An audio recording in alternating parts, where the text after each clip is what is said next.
I gave my son $13,000 to save his wife from dangerous men. Then I found their cruise photos and my credit card bill. What I did next changed my will. The picture of my son and daughter-in-law clinking flutes on a glossy cruise deck made my hands quake so hard I nearly fumbled my phone onto the tile. I jabbed the call icon with a fury that had been simmering exactly 8 days. Hi, my dear friends. Before we dive into today's story, please hit subscribe, give this video a like, and drop a comment with the city or town you're watching from. Your support really helps me grow this channel and keep making stories for you. Now, let's begin. Vanessa picked up with her syrupy, practiced sweetness. I skipped the niceties. If you're watching this, tap subscribe and tell me what city you're tuning in from. My name is Eleanor Whitaker. I'm 66. 3 weeks ago, I wired my son and his wife $13,000, money I'd been saving for a dream tour of Spain, because they swore terrifying collectors were circling over a gambling mess. And now, I'm staring at photos of them living free on a Caribbean cruise while I sit alone in my kitchen in Albuquerque, New Mexico, staring at a savings balance that looks like a drought-stricken riverbed. The call slid straight to voicemail. Of course it did. Vanessa had dodged every ring since last Tuesday, when I dared ask for documentation of these alleged enforcers. My son Dylan had been just as elusive, suddenly drowning in work, calendar packed, phone on Do Not Disturb. How convenient. I scrolled Vanessa's feed. There she was, angled next to an infinity pool, wearing a designer bikini that likely cost more than my monthly groceries. Dylan, tan and glowing, posed with a mountain of buttered lobster, enough to feed me for a week. The hashtags felt like acid. Blessed life. Spur of the moment. Best week ever. Spur of the moment, my foot. You don't snag a balcony cabin on a sprawling liner overnight. That sort of thing gets plotted, organized, paid for, all while they'd been bleeding me dry with bedtime stories about Vanessa's supposed sports betting blunder and shadowy men who knew where they lived. I felt foolish, deeply, and then I heard Ruth's voice in my head. When people show you who they are, believe them the first time. Fine. Dylan and Vanessa had finally shown me who they were, and I was done pretending otherwise. The doorbell cut across my thoughts. I opened the door to find Ruth, my neighbor, my oldest ally, cradling a bottle of red and wearing the face of someone who carried news. "You look like you're plotting," she said, breezing in like she owned the place. "That expression suits you." I handed her my phone. She swiped. Her eyebrows climbed with every new frame. Champagne by the rail, sunset silhouettes, a steak that couldn't have come from any Albuquerque diner. She set the phone on the counter, then poured across the line of the glass. "Well," she said, "that's where your Spain money went." "I believed them," I said. The word sounded stale even to me. Dylan had looked me in the eye and vowed Vanessa's life was at risk. "Honey," Ruth took a thoughtful sip, "the only thing in danger was their leisure budget. The question is, what are you going to do about it?" I looked again at the photos. The earlier version of me, the version from 5-10 years ago, would have cried, written a 5-paragraph text, maybe mailed a letter no one would finish. But the woman staring at evidence of her own son's betrayal felt something colder, sharper, like a blade finely honed. "I'm going to make sure they never confuse me for a fool again," I said evenly. Ruth raised her glass like a judge pronouncing sentence. Now that's the Eleanor who made Tommy Petrakis confess to peeking at answers in your spelling bee finals.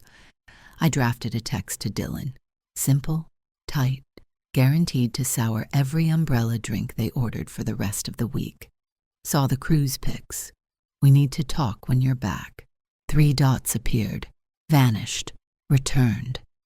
I could feel his nerves through the glass. Good. Let him rattle. He had no clue what was waiting. But if we're backtracking, the error didn't begin with those photos. 3 months earlier, I was at the same kitchen table, high on the perfume of possibility and glossy travel brochures. I hadn't felt that kind of electric anticipation since Frank died. We used to keep Spain like a marble in a pocket, rolling it between our fingers, whispering one day, Barcelona, Seville, Granada, Rioja, the Costa Brava. Frank left too soon. Cancer never negotiates. At 66, I decided to keep the promise we'd made to ourselves. I'd spent 2 years socking away every spare dollar into my Spain jar, then moved it to savings once the jar started looking like a prop. I spread the final itinerary, 3 weeks, September, across my table like a treasure map. Early fall warmth without melt-your-face heat. Fewer crowds. That honey light I'd seen in magazines. I even bought a new camera. Frank would have ribbed me about it. I'd spent years swearing his ancient Kodak was just fine. Spain wasn't just about landmarks. It was a declaration. Proof that widowhood wasn't a life sentence to beige routines and careful yawns. Dylan and Vanessa had made enough comments about staying close to home at your age that a sliver of their worry had started lodging in me like grit. This trip, my quiet rebellion. Dylan seemed supportive when I first floated it, though Vanessa's smile ran tight, like a seam on a too small dress. That's a lot of money for one person, she said, failing to hide the arithmetic in her eyes. Wouldn't something local be more practical? I should have clocked that moment. Vanessa never policed my spending unless it intersected with her plans. But I was drunk on maps and red circles in a September that finally held a passport stamp. I missed the sideways looks they traded when I bent to fetch the corkscrew. The hints had been there for months, the just thinking of you and your fixed income, asides, the sotto voce warnings about risk at your age, the casual way they'd begun treating the modest nest egg Frank left me, as if it were a family co-op they could vote on. Frank had been careful, thoughtful. I was comfortable, not rich. The Spain tour would take a chunk of my discretionary funds. Somehow Dylan and Vanessa had convinced themselves that anything I hadn't already spent was theirs to influence. I still remember calling Ruth after an especially awkward dinner where Vanessa declared the restaurant I'd chosen overpriced for what you get. Ruth listened like a woman who'd shepherded me through more than one storm. Elle, she said finally, that girl is already spending your money, in her head. Mark me. I laughed it off. Dylan was my child, the boy I'd raised to say please and thank you, to own his mistakes, to be the kind of person people trust. Yes, he'd married a woman who preferred monograms to coupons. That didn't make him a thief. Family didn't plunder family. When I paid the final tour balance, the travel agent clasped my hands like we'd joined a club. Mrs. Whitaker, you're going to adore September in Spain. Cool nights, music in the plazas. You picked perfectly. I left that office taller. My life felt like something I could steer again. And maybe that was the moment they began their campaign in earnest. The calls picked up, new crisis every week. Vanessa's mysterious health flare that demanded pricey private treatments. Dylan's sudden car disaster that couldn't wait for payday. At first, I wrote small checks and told myself it was temporary. They'd pay me back, of course, except each request arrived bigger, more urgent, crafted to need the softest spots of a mother's heart. And I, desperate to be useful to my own son, handed over dollars like they were bandages that could stop any bleed. They turned me into an ATM they didn't have to walk into a bank to use. Weaponized my love. Every transfer felt like proof I still mattered, that Dylan still needed me. I thought I was purchasing connection. I was funding my own humiliation. Then came the call that set the match. A Tuesday morning. I was reviewing my packing list, adapters, comfortable shoes, when Dylan called, voice shaking, edges frayed. Maternal switches flipped faster than any logic circuit. "Mom, I need you," he blurted. "Vanessa's in real trouble." I set down my coffee. "What kind of trouble?" He inhaled like he was about to dive. "Gambling debt, sports bets, online stuff. It spiraled. There are men, dangerous men, calling. They said Friday. If we don't pay, they'll—" His voice broke. Gambling? Vanessa had never once mentioned more than an occasional scratcher ticket when she felt lucky. But Dylan sounded terrified, and my son has never been a talented liar. Or so I told myself. "How much?" I asked, though dread already knew the number would clip my knees. 13. His voice cracked on the syllables. "Mom, I know it's a lot, but these guys aren't bluffing. They came by. Vanessa's barricaded in our room. I'm scared." $13,000, almost exactly my Spain fund. That coincidence should have screamed, but all I could see were movie-cut images, bruisers at their door, my daughter-in-law in tears, Dylan caught between love and fear. "Have you called the police?" I asked. "And say what? That my wife owes cash to unlicensed bookmakers? They'll shrug until someone's in a hospital." He sniffed. "I'm scared, Mom." It stabbed something old in me, memories of a little boy with night terrors crawling under my quilt. If he needed me, mountains would move. "I'll help," I heard myself say. "But Dylan, how did this start?" "Small," he said quickly. "Online poker, player props." She said it was stress relief. Then she lost, and instead of stopping, she tried to win it back. You know how she gets. He was right. Vanessa treated stress with purchases, a handbag for sadness, a weekend for frustration. It wasn't hard to imagine she'd drifted further than intended. The guys that came weren't subtle, he added. "Mom, I can't lose her." That did it. This wasn't about cash anymore. It was about a family member's safety. A trip could be rescheduled. A person, if hurt, cannot be unhurt. "I have some savings," I said slowly. "The Spain money." "I can't ask you to give that up," he said instantly, but not like someone committed to stopping me. More like someone letting me talk myself into it. "Family first," I said. It was the phrase Frank and I used to pin to the fridge when Dylan was in high school, a reminder of what mattered when the schedule felt like a tidal wave. "Spain will wait." "Mom, you're saving our lives," he said. "We'll pay you back, with interest." Of course they would. Dylan was a good boy from a good home. He understood promises, didn't he?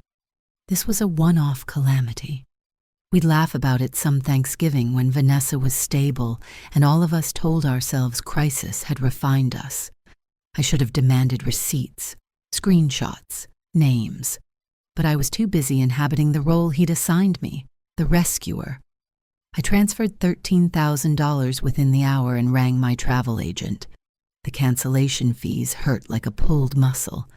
But compared to physical harm, money is paper. That evening I told Ruth in hushed tones about the emergency. She listened, lips pursed. "Since when does Vanessa gamble?" she asked flatly. "It happens to people." "Stress," I said. "And the demanded sum just so happens to match your Spain savings?" Ruth's eyebrows did a skeptical tango. "Dylan sounded terrified," I insisted. "You should have heard him." "If you say so, Elle. I hope they understand what you just gave up." I was positive they would. How could they not? I'd rescued someone's wife, someone's marriage. Gratitude would pour like rain. Dylan texted 3 hours after the transfer. "Mom, you're an angel. She's safe. We love you." It was exactly the bandage my mind was craving. Days floated by, strange, buoyant, numb. Part of me mourned the trip. A larger part put on a quiet, noble sash. "Family emergency," I told friends who asked about Spain, wearing sacrifice like a medal. Ruth remained unconvinced. She popped by with casseroles and sharper questions, counseling dates, names of programs, timelines. I defended them, repeating, "They need space to stabilize." I heard how loyal I sounded and mistook it for wisdom. "At least they'll pay you back, with interest," Ruth said one afternoon. Though, have they mentioned when? "They need room to recover," I parried. 13,000 isn't pocket change. "Neither is losing that amount when you just started betting," she muttered. I changed the subject, but her words hung in the air like a scent you can't identify. When exactly had Vanessa started gambling? Dylan never pinned a date. Vanessa had never so much as joked about parlays. Maybe she was embarrassed. People keep embarrassing habits private, right? On Thursday, I called to check in, straight to voicemail. Same on Friday. Panic crept back. Had the collectors returned? Was 13 not enough? Saturday morning, Dylan texted, taking Vanessa away for a few days to decompress. "Thanks again. You saved our marriage." A few days away sounded like therapy. If terror had raked Vanessa's nerves, a change of scenery could uncoil them. My sacrifice had bought them peace. I let myself feel that warmth, just for a night. By Monday evening, something in me itched. No updates, no counselor name. I drove past their house, mail stacked like a fan, sprinklers off though the lawn begged. Dylan never let the yard brown. That was unlike him. Tuesday, I called his office. "Oh, Mrs. Whitaker," his assistant chirped. "Didn't he mention? He took 2 weeks of vacation. Said it was a last-minute family thing." 2 weeks. Dylan was emailing the minute anesthesia wore off for his wisdom teeth. The man did not take 2 weeks. My pulse went skittery. Did he say where? Not really, but he was excited. Said once in a lifetime. My mouth went dry. That was the exact phrase I'd used to describe Spain. Once in a lifetime. I drove to Ruth's like I was outrunning something. She poured first, questions later.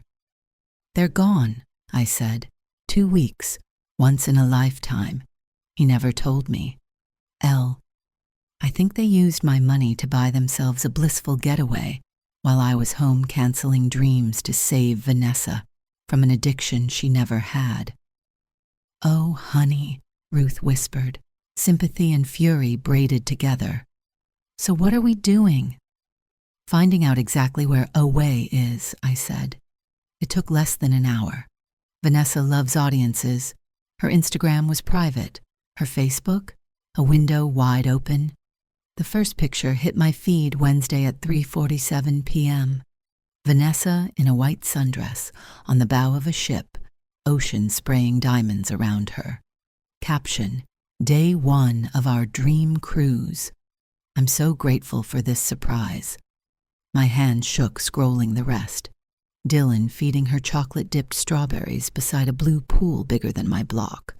Vanessa tipping a flute against a sunset that screamed, "St. Thomas." Dylan in a tux at the formal dinner, grinning like he'd won Powerball. In a sense, he had. My $13,000 had purchased them a luxury Caribbean cruise, the same kind of trip I'd priced out last winter, the one I shelved because it would bloat my budget. They weren't merely vacationing. They were rehearsing my dream with my money, while I canceled reservations and reminded myself, family first. Vanessa looked euphoric in every frame. Not a woman recovering from trauma. A woman celebrating a perfect heist. She'd manipulated her mother-in-law, then curated the victory in high definition. I scrubbed back a month.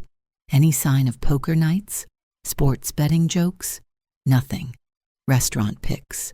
Shopping sprees. Midweek boredom posts. No terror, no shame, nothing that matched Dylan's monologue. My phone buzzed. "Ruth, you okay?" "They're on a cruise," I said, voice steady in a way that scared me. "A cruise I paid for, with a bedtime story about debt collectors." Silence. Then, "Those calculating little... How could Dylan do this to you?" "I don't know," I started, and realized I did. I just hadn't wanted to see it. Dylan had stretched my boundaries for years, turning every emergency into a withdrawal. Each time I wrote the check because I wanted to believe he was who I'd raised. Good men don't plunder their mother's dreams. Good men don't stage manage threats to siphon cash. Good men don't caption their fraud. "What now?" Ruth asked.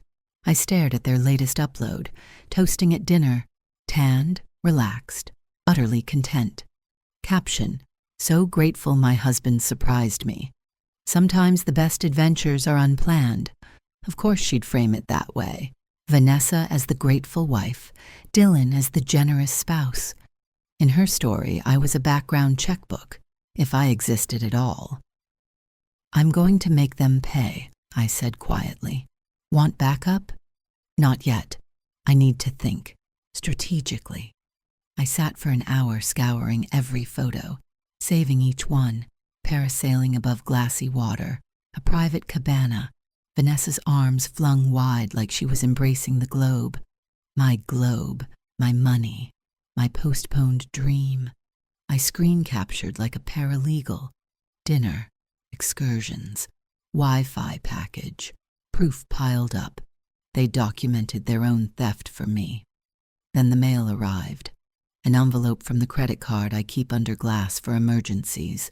The one that usually sleeps at 0. I nearly tossed it into the stack.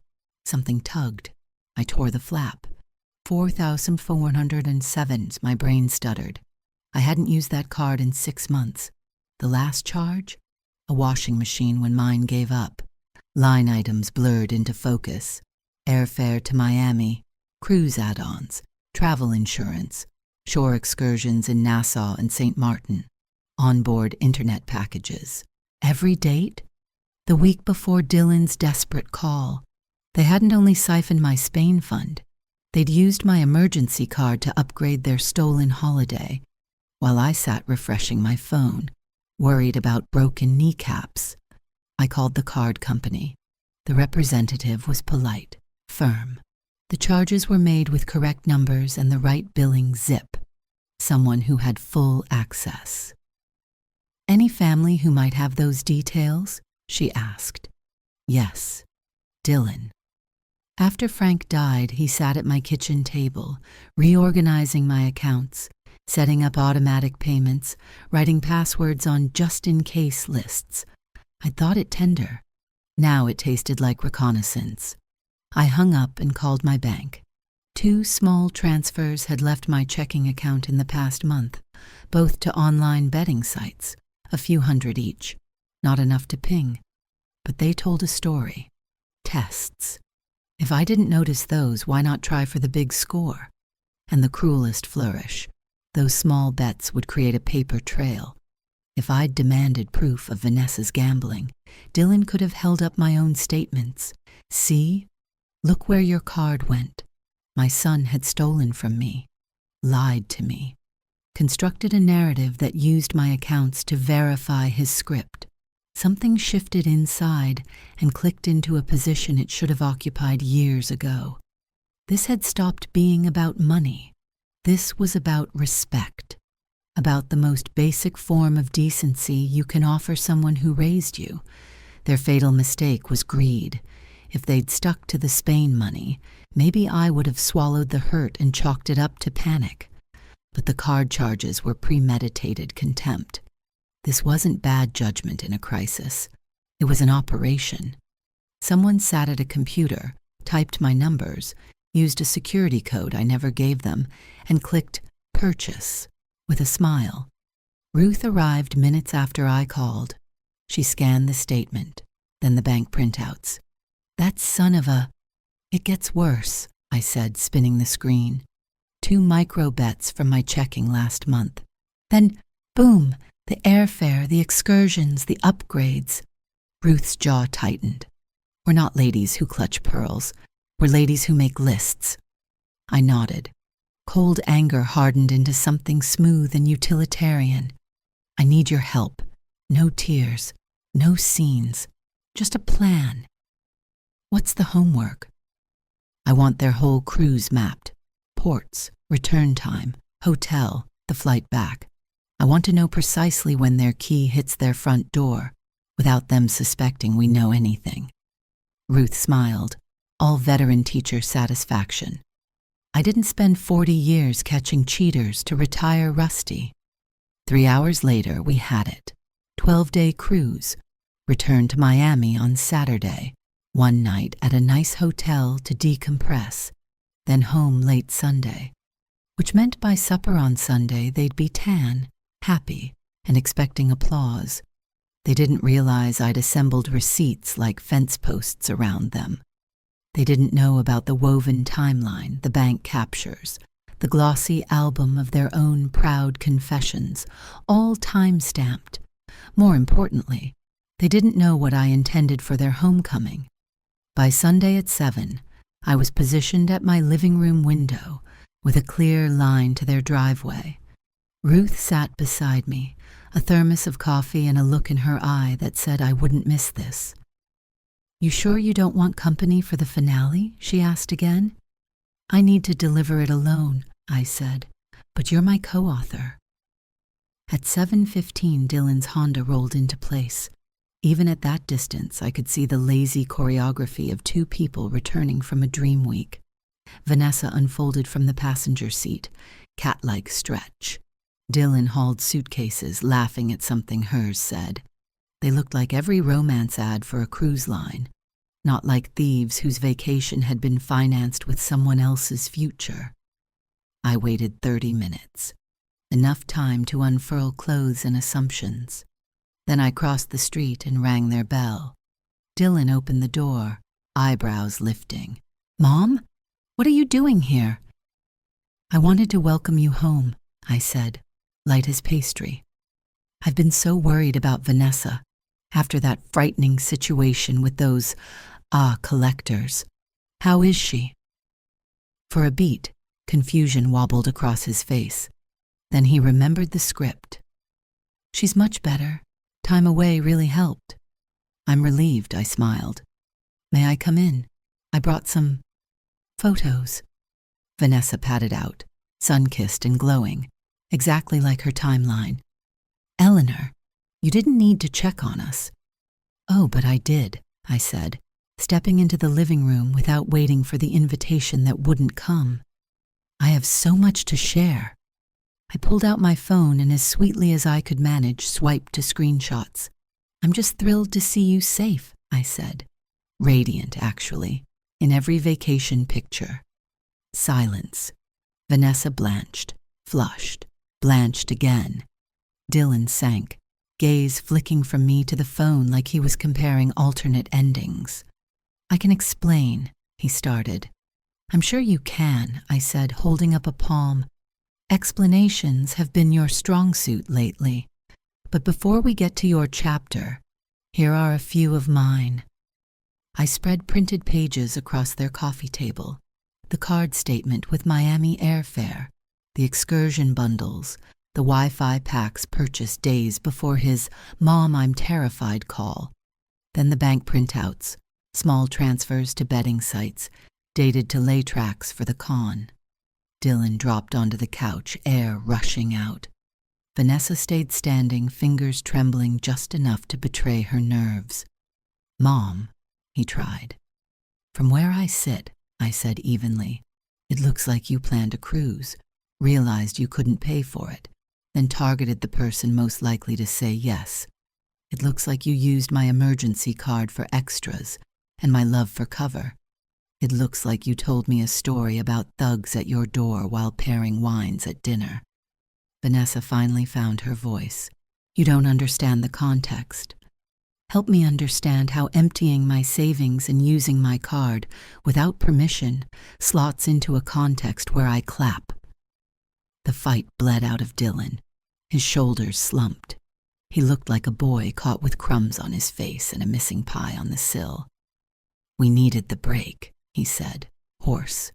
"Our marriage, we were unraveling. We thought if we could reset, time away." "So you scheduled marriage counseling at sea and I got the bill," I said. "We were going to pay you back," Vanessa rushed. "We just needed a little runway." "With what?" I asked, letting the frost in my voice do some work. "I ran your credit. You're maxed. Behind on the mortgage and the car. There isn't a spare dime in your picture, unless I'm the spare dime." Vanessa's mask snapped. "You think we don't deserve nice things because we're not perfect with money?" Her voice sharpened. "You hoard cash while we struggle. You could have paid for that cruise 10 times and not blinked." "I worked 43 years, I said, steady. I brought lunches from home. I skipped new cars. I saved so I could enjoy my own sunset years. That isn't hoarding. That's planning." "And what did it buy you?" she shot back. "A house where you talk to your neighbor about trips you might take? At least we use the money to make memories." "Stolen memories," I said. "And apparently, I'm too old and too alone in your telling to have dreams that warrant respect." "Mom," Dylan tried to reclaim the mic. "She's upset. She doesn't—" "Oh, I mean every word," Vanessa cut in. "You guilt him, every holiday. You sigh about being lonely, murmur about bills, hint and hint until he drowns, and then you play the saint when we ask for help. It would have been funny if it weren't so obscene. The woman who helped execute the theft, accusing me of manipulation. But her outburst handed me something I'd been waiting to confirm." "Tell me something, Vanessa," I said mildly. "Who made the copy of my card?" Her eyes flicked to Dylan. "That's not—" "At Christmas," I continued, "you insisted on helping with the bill while I was in the restroom. My card left the table with you." "You can't prove—" "I can," I said. "I requested device data from the card company. The tickets were purchased from this address, your desktop, which means this wasn't a frantic last-minute act. It was a project." Dylan turned to her, something dangerous in his expression. Not fury, clarity. "Did you take photos of my mother's card?" he asked. "Brandon," she started, reflexively using the wrong name, then catching herself. "Dylan, don't let her divide us. We're a team." "Are we?" he asked quietly. "Because it feels like you engineered a plan, fed me lines, and expected me to defend you when the lights came up." The energy in the room shifted. Vanessa had overplayed.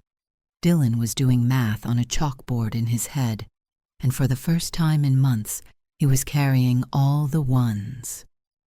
"You scripted this," he said to her. "The debt story, the card. You pitched it as borrowing. It wasn't a mistake. It was a con." "Don't be dramatic," she scoffed. "We did it together. You wanted to ask for a loan for the cruise. I told you your mother would never underwrite something frivolous. We needed a better pitch." He stared at her like she'd turned a new color, and I felt both relief and a grief I didn't have words for. He might have been led. He'd still chosen. He'd still looked me in the eye and lied. "Here's the part you haven't considered," I said, sliding a manila folder from my tote like an attorney who enjoys an entrance. "I've already addressed it." Their faces tightened, unsure whether I meant forgiveness or police. "The honest route," I said, "was to file a report. Credit card fraud, theft by deception, elder financial abuse. I have a mountain of documentation. The DA would have a bow on it before lunch. That would also end whatever is left of our relationship. I chose a different path. Inside the folder, bank ledgers, credit card pages, a clean timeline, screenshots of every happy theft they posted, and finally, a promissory note, drafted by Ruth's nephew, who happens to practice law. $17,137, I said, tapping the total. That includes the transfer, the card charges, and the 2 prep bets, payable over 2 years with reasonable interest. I based the payment schedule on Dylan's salary. It will pinch. It will not drown you if you stop pretending you're rich. Dylan skimmed the terms, color draining. 2 years? Mom will have to cut everything you can't afford, I said. No more luxury dinners, no more impulse shopping, no more vacations. You will live like your actual income, not your vision board. And if we don't sign? Vanessa asked, though the quiver in her voice said she already knew. I file the police report at 9 a.m. tomorrow. I will use the word elder in boldface. The case is straightforward.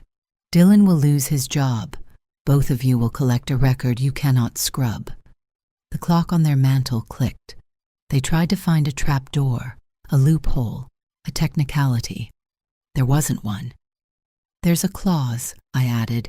Miss one payment and the full balance is due immediately.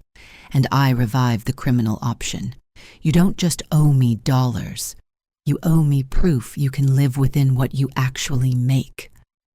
Vanessa peered over Dylan's shoulder, anger simmering. This is punitive, she said. Vindictive. You're wrecking our quality of life over a pile of cash you don't even need. I'm protecting myself, I said, and teaching that actions produce results. You chose theft. These are the results. We could claim you gave it to us, she snapped. Voluntary gift. You could try, I said, in which case you'll need to walk a jury through the Wi-Fi purchase tied to your IP, the airfare bought from your desktop, and the betting breadcrumb transfers, plus some recorded calls where your husband describes collectors at the door. I didn't have recordings. They didn't know that. Dylan set the papers down and looked at me with something I hadn't seen since he was 12 and apologized without being told. Not love, not gratitude, respect. You've accounted for everything, he said. I learned, late, to safeguard my life, I said. I should have learned sooner. Vanessa kept scanning for leverage. What about the cruise money we already spent? Shouldn't that count against what we owe? You can't uneat dinners. You want credit for experiences you stole? I let a dry laugh escape. No, you'll repay every cent. And every time you revisit those photos, you'll remember what they cost. Dylan swallowed and asked the question he'd been holding. If we pay it back, do we still have a relationship? Or is this strictly transactional now? I looked at the child I raised, the man he became, the man he decided to be the moment he put my card on a website. That, I said, depends on who you choose to be next. I wasn't prepared for Vanessa's final card. She squared her shoulders. Fine, we'll sign, we'll pay, but don't get poetic about being a victim. We've carried the emotional load of you for years while you bled us dry financially. Jessica, Dylan started, then winced. Vanessa, what are you saying? Your mother has rehearsed martyrdom for a decade, she said, turning the full heat on me. Every birthday, every holiday. It's hard on a fixed income. The roof might fail. The heater bill was scary. She never says help me. She just lays out bait. You've been conditioned to feel responsible for her problems. The audacity was breathtaking. I've never asked Dylan for $1. I told her so. No, she shot back. You hint. You perform the hardships. Then you act shocked when people respond to your cues. My stomach went cold. These weren't general insults. She was referencing private conversations, mom and son confessions where I'd said what everyone says to their child occasionally. Bills are bigger than I like. Owning a home is expensive. I turned to Dylan. You told her everything. He flushed. She's my wife, Mom. We talk. About heating bills, Vanessa continued. About cruise prices increasing so you might have to wait. She held up her phone, scrolling through a familiar message thread. He felt awful. He couldn't help. So when we borrowed the money, it made sense. We were solving two problems. You'd get to Spain eventually. We'd reconnect now. Except you didn't borrow, I said. You stole, and you had no plan to confess or repay. We would have, Dylan insisted, eyes on the coffee table. Eventually. With what? I asked again, softly, and then Vanessa said the quiet thing aloud. With what we inherit when you die. The room went very still. Dylan stared at her like she'd turned to fog. Something in me cooled into glass. Excuse me? Come on, she said, the mask completely off now. You're 66. Statistically, we're talking, what, 15 years? The house, the accounts, it's all going to Dylan. We just moved the calendar up, that's all.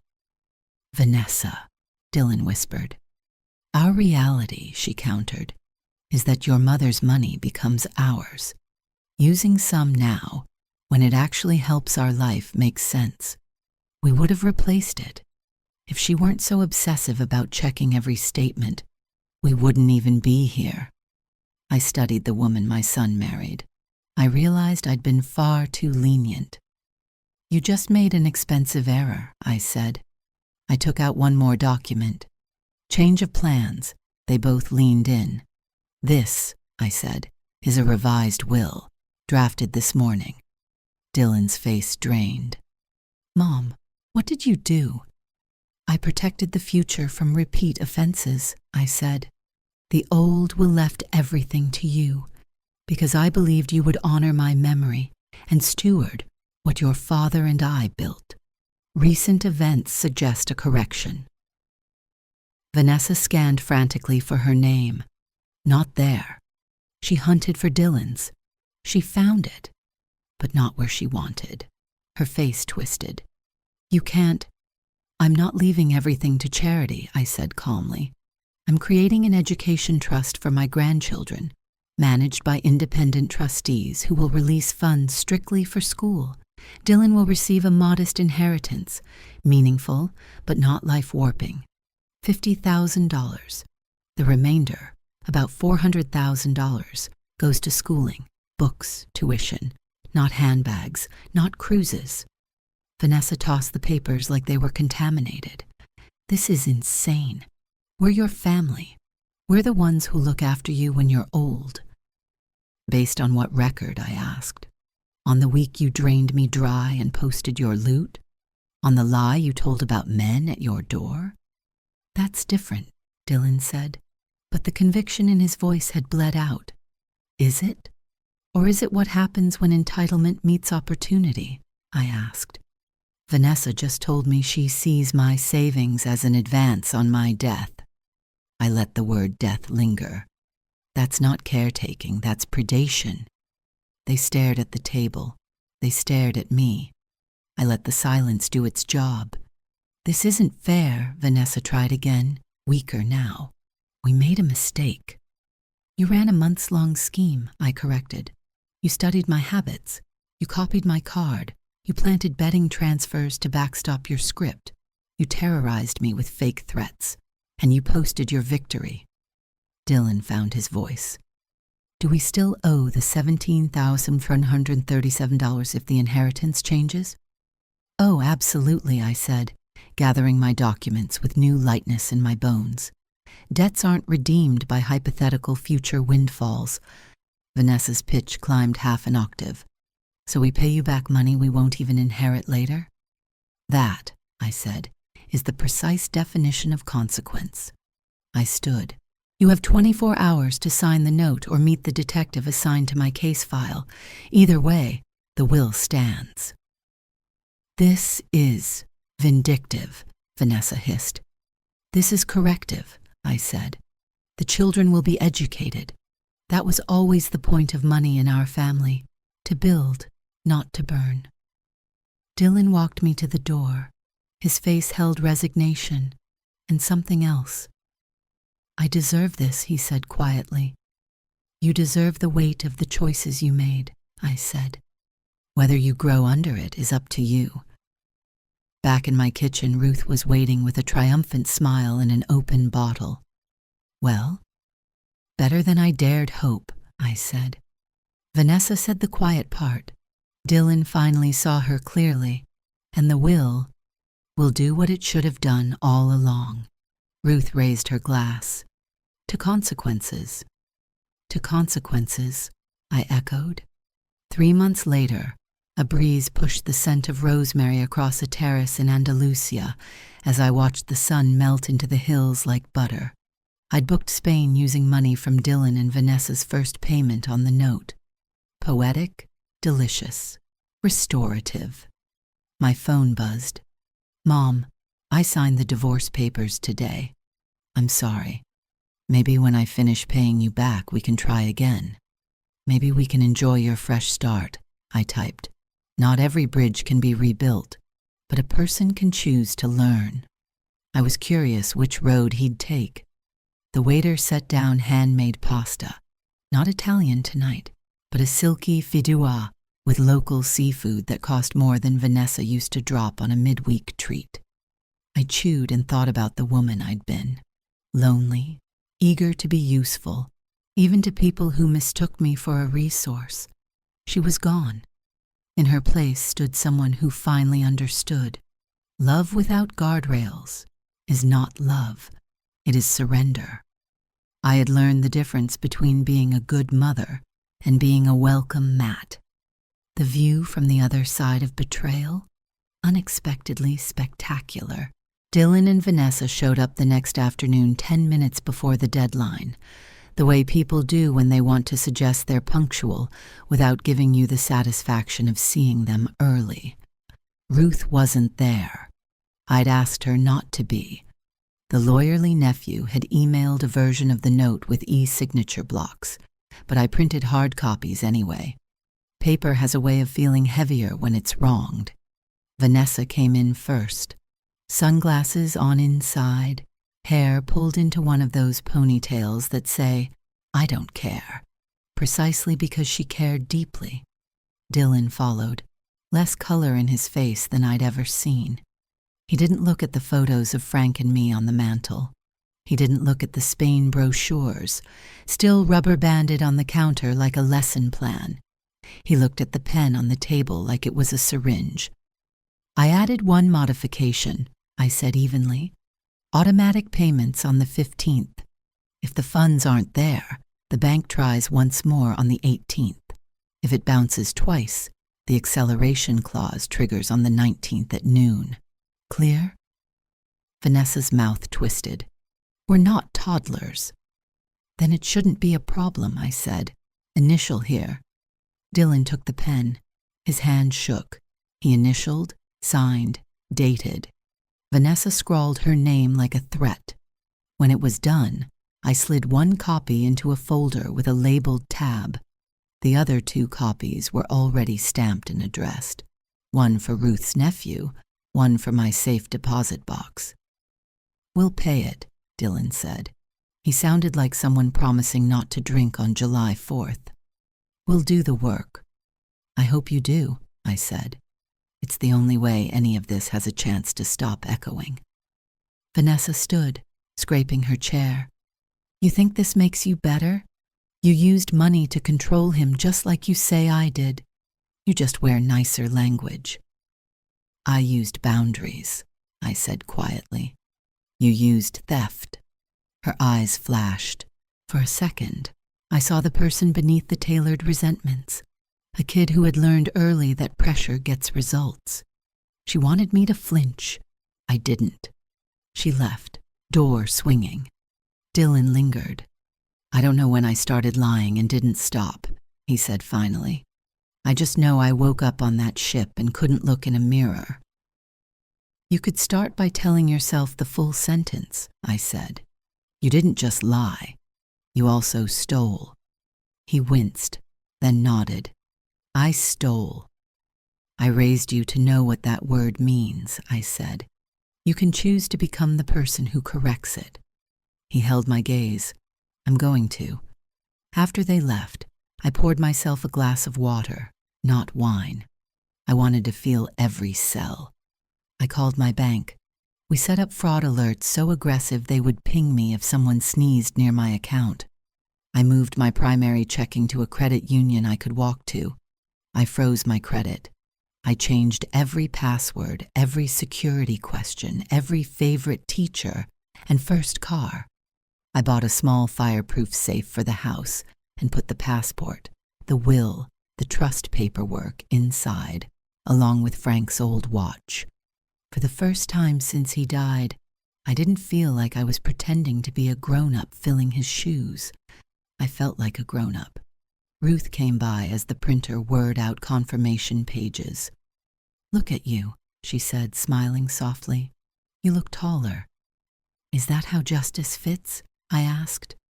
"That's how self-respect wears," she said. "You look good in it." The first payment arrived like a thud 2 weeks later. It wasn't late.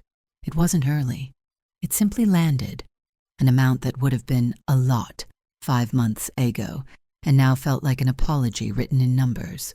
I didn't cry. I opened my calendar and circled the next 15th. Then I called the travel company and booked Spain again. 3 weeks in September. The same routes, the same honey light. I sent Ruth a picture of the receipt. She responded with every confetti emoji known to man. In the meantime, life kept its petty pace. I got my furnace serviced.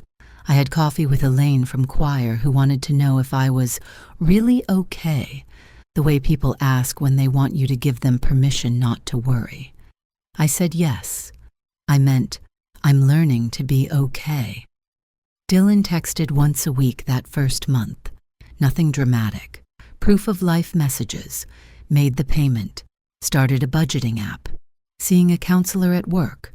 I didn't respond to each one. I didn't ignore them either. A simple thumbs up when warranted. A good when appropriate. No essays. No autopsies. Vanessa posted less. When she did, the captions felt forced, like she was auditioning for the role of woman unbothered. One of her friends commented on a photo of a shopping haul. "Weren't you just on a cruise?" And she replied with a row of hearts and blessed. I scrolled past without bile. The anger had cooled into something steadier. Clarity. In mid-July, I met with an estate attorney who smelled faintly of peppermint and wore bright socks. We finalized the trust language, naming a trustee who wouldn't send a dime for spring break in Cabo, but would gladly pay for textbooks, tuition, and a laptop that could run engineering software. We added provisions that made my chest unclench. Funds released only for accredited programs, trades included. Frank would have loved that. Emergency exception for medical needs documented by physicians who didn't share a last name. We walked through the will again. The numbers didn't lie. The plan did what I wanted, cared for kids not yet standing while protecting me from adults who believed access was a right. The attorney asked if I wanted to include a letter of intent. "It can't control the money," he said, "but it can speak where legal documents can't. It can tell your family what you hope your money will do." I went home and wrote it by hand. I told future grandchildren that Frank and I believed in libraries and night classes and learning something new at 70, because your brain likes surprises. I told them money is a tool that should build shelves, not bonfires. I told them none of this meant I loved their father less. It meant I loved who they could become more than I loved fixing what he had broken. I placed the letter in the safe with the rest. That would have been a tidy place for life to pause. Life didn't. 2 payments in, Dylan called instead of texting. I let it ring twice, then answered. "Mom, can we talk? In person?" "Tomorrow at 10, I said. "My table." He showed up on time with a composition notebook he used to carry in high school. He'd written down numbers, goals, a debt avalanche plan neat enough to make Dave Ramsey smile. He spoke slowly, like he'd rehearsed not to spill excuses. "I sold the jet skis," he said. "Canceled the country club I don't actually go to. Found a cheaper insurance plan. I didn't realize how much of our autopilot was pointed at appearances. People don't, I said. Then autopilot flies them into a mountain. He smiled without mirth. We started counseling. The counselor said out loud what I already knew. Vanessa values status like oxygen, and I value not fighting. Those two values built a machine that ate our paycheck. How's the machine now? Still hungry, he said, honest. But I stopped feeding it. He hesitated. She doesn't want to stop. She says I humiliated her by signing. She says you humiliated her. She says she can't live like... He gestured at the list. Like this. She can choose not to, I said. He swallowed. She is. He didn't cry. He didn't apologize again. He just said the sentence like a fact you enter into a ledger. We're separating. I didn't say, I told you so. I didn't say, finally. I said, I'm sorry, because endings hurt even when they're necessary.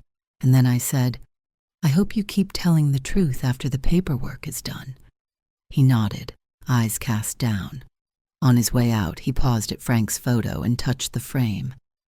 I forgot who you two were sometimes, he said. I remembered how it felt to be your kid. I want to be that guy again. Then practice being that guy every day, I said. He'll show up. Months slid. Payments landed. Budgeting app charts climbed in the right direction. I stopped thinking about the next 15th the way you think about a cliff. I began thinking about September the way a 10-year-old thinks about summer. The promise of it sat in my mouth like candy. Vanessa, on the other hand, began to stir up small tornadoes. First, she emailed me a long indictment about family narratives and how I've weaponized them. I archived it.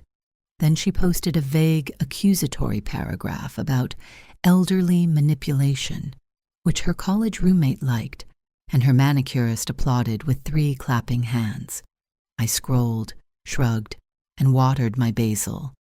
The big tornado arrived in August. A certified letter, thick with indignation.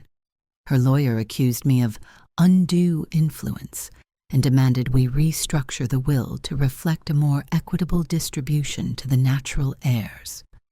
My attorney laughed, a bright peppermint laugh. They can ask, he said, the way a toddler asks to drive. It's still a no. We sent a polite response attached to a thick folder of receipts. It felt like swatting a fly with a file cabinet. The next morning, my door camera recorded her on my porch at 6:55 a.m., banging like a repo man. I watched from the peephole for a minute, then opened the door. She started to step in. I stood exactly where I was. You don't answer your emails, she said. That is correct. You destroyed my life, she said. Do you know what it's like to go from being taken places to coupons? Do you know what it's like to hand your son a dream and watch him pawn it? I asked. She blinked. You think you're clever. Everyone sees you as the victim. You made him choose you over his marriage. I made him choose honesty, I said. It didn't fit into your marriage. She folded her arms. You are going to regret cutting us out. When you're old, and something breaks, and no one answers, you'll wish you'd been nicer. My phone rings, I said. Not with people who want my money, but with people who want me. I hope one day you have that. She opened her mouth, closed it, then looked at the metal sign on my porch I'd hung last week. We don't do guilt trips here. She snorted. Cute. Goodbye, Vanessa, I said, and shut the door with the gentle finality of a book closing. On September 3rd, I boarded a plane with a window seat that let me watch the desert turn to ocean and the ocean turn to city blocks I'd only seen in postcards. I landed in Barcelona with the specific lightness you get when you've paid for something twice and finally get to use it the right way. I ate pan con tomate at a place where the waiter called everyone cariño. I stood under Sagrada Familia, and felt small in the best way. I took a train to Seville and watched dancers stamp stories into a wooden stage. I tried to take a picture of every tile in the Alcazar and made peace with the fact that some beauty doesn't fit into rectangles. On a terrace in Granada, I surprised myself by missing Frank with a clean ache, not the tearing kind. I whispered, "We made it," and in my mind he said, "Finally." Then I laughed because the wine was very good and because the sun had the nerve to set exactly the color it does in magazines, and I had not been catfished by a brochure. On day 7, my phone pinged with a bank notification at 12:01 a.m. local time. The third payment, on time. I let myself smile. I ordered dessert. On day 11, Dylan texted, "I filed." A picture of a document with a stamp. No confetti, no gloating, just steps. On day 14, I walked a narrow street in Cordoba, where flower pots climbed white walls like notes on a staff, and a woman my age brushed past me in a blue dress and said, in English, "Isn't it something?" It was. It was something. When I got home, life didn't roll over and show its belly. The roof needed patching after a storm. The neighbor's dog decided my lawn was a bathroom. My knee ached for 2 days because I refused to admit I was 66 and climbed 12 flights of medieval stairs in sandals. But there were also small joy notes. Dylan came to change a smoke detector battery without being asked and left a receipt on the counter for a used sedan he bought in cash. He brought me a bag of apples from a roadside stand and told me he'd discovered that apple pie tastes better when you can afford the cinnamon. He asked if I wanted to go to the state fair, just the two of us, and we went. We ate one corn dog shared, because some lessons you learn at 66 are just new versions of the ones you teach toddlers. We don't need one each to be full.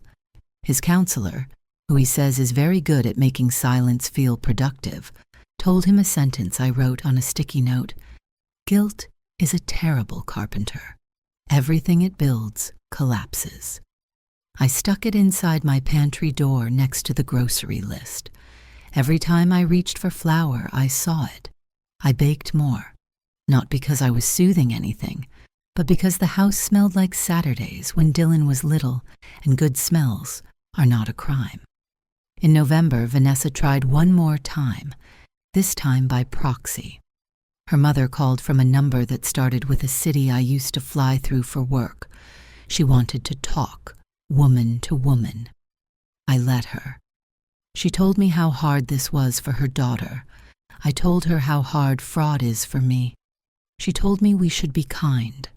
I told her kindness without accountability is a credit card with no limit. She told me I didn't understand millennials. I told her theft predates the internet. We ended the call politely. She blocked me on social media the next day, though I didn't know we'd been connected. In December, Ruth and I held our own tiny holiday thing. Quiche, 2 neighbors, paper crowns from a box, a playlist Frank would have rolled his eyes at because Mariah Carey assaults the senses. Dylan came by with a foil-covered dish and a worried look. "It's shepherd's pie," he said. I Googled, "Don't ask which shepherd." It tasted like intention. We ate it with gratitude.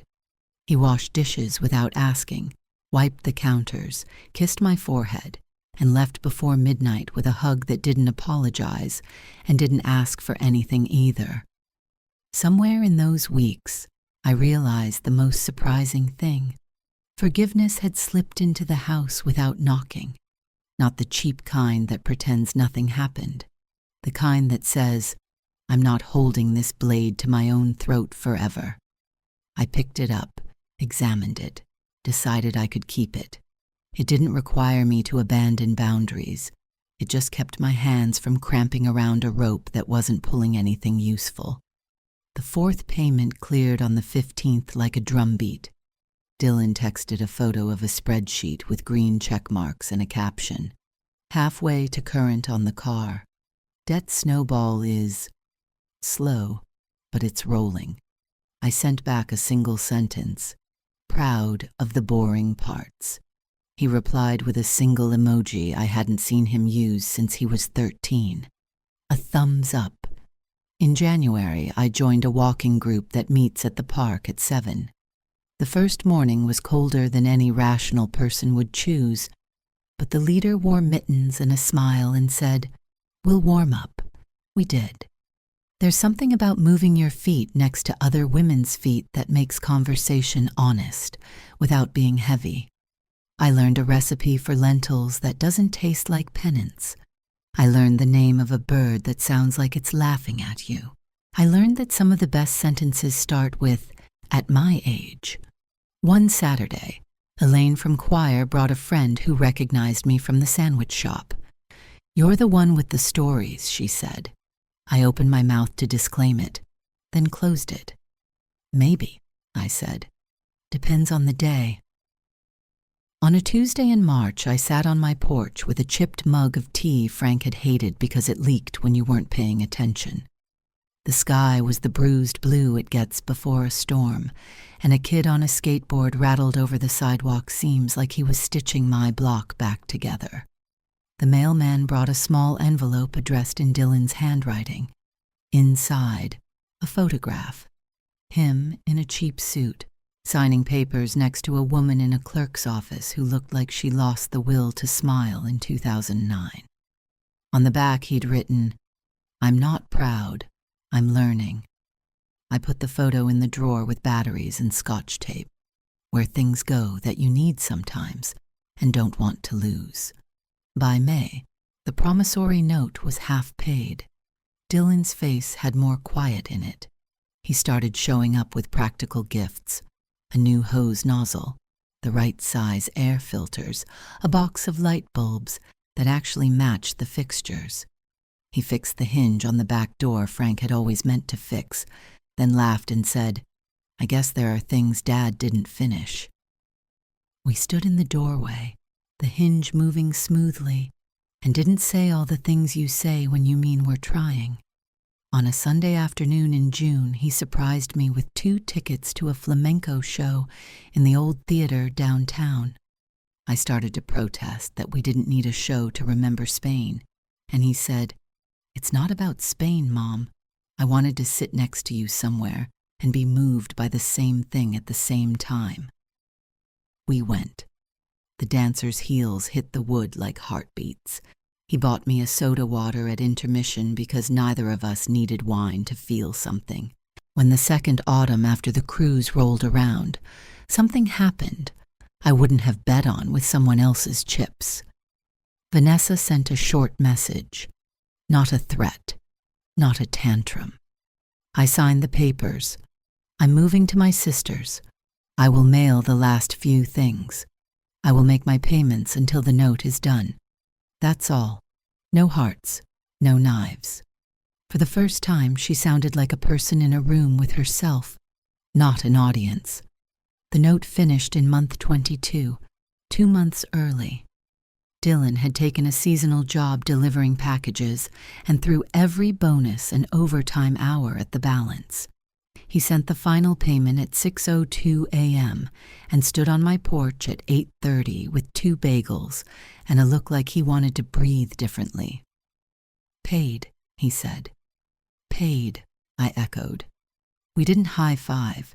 We didn't cry. We ate bagels at my table, and then I pulled out the stamped release form I'd prepared. "For your records," I said. He read it, nodded, slid it into his folder like a relic. We cleaned up crumbs, wiped the counter, and stood there a minute.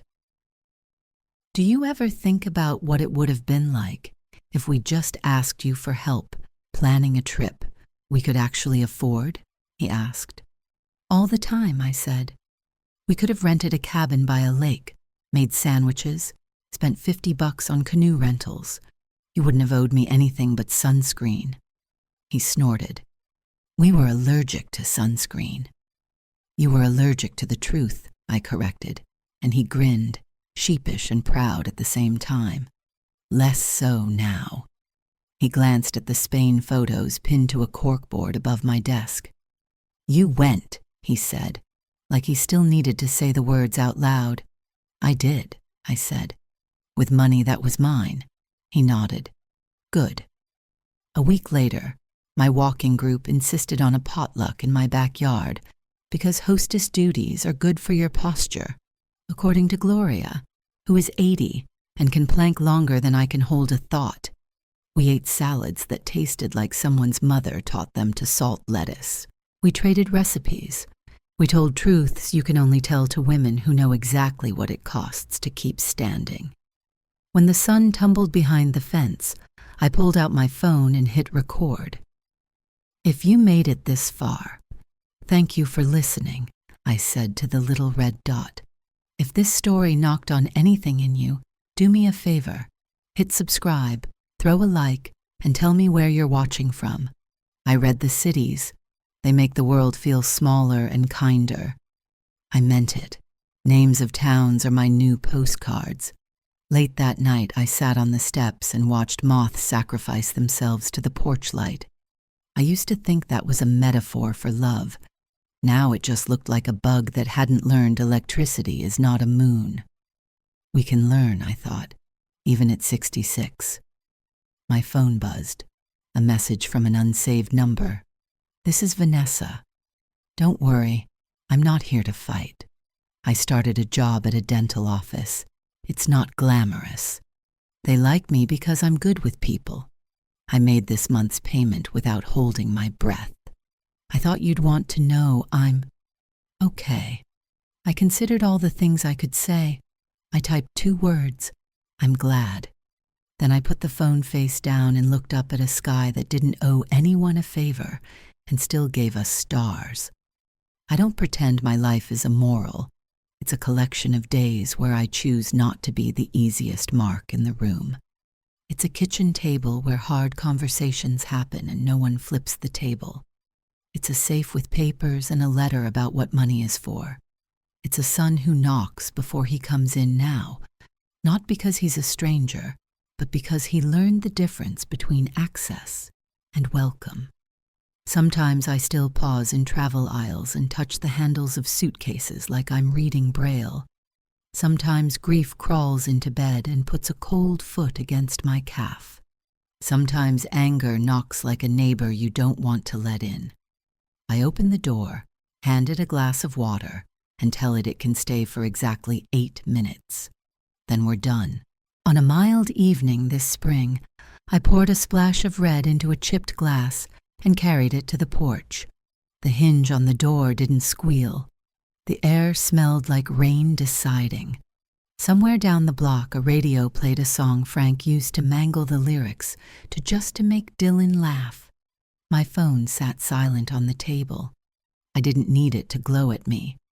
I lifted the glass to the ceiling of the world and made a small private toast to the 3 of us. Frank, who taught me planning isn't stinginess. Dylan, who is learning that repair is a daily verb. And me, who finally understands that generosity without boundaries is not kindness. It's self-erasure. The view from the other side of being used isn't fireworks. It's a clear line of sight to yourself. It's noticing your own hand on the doorknob and trusting it. It's a ticket stub in a drawer from a show where heels struck wood in ratios that matched your heartbeat. It's the taste of tomatoes smashed on warm bread, eaten in a city that kept a promise you made to yourself when you thought promises were for other people.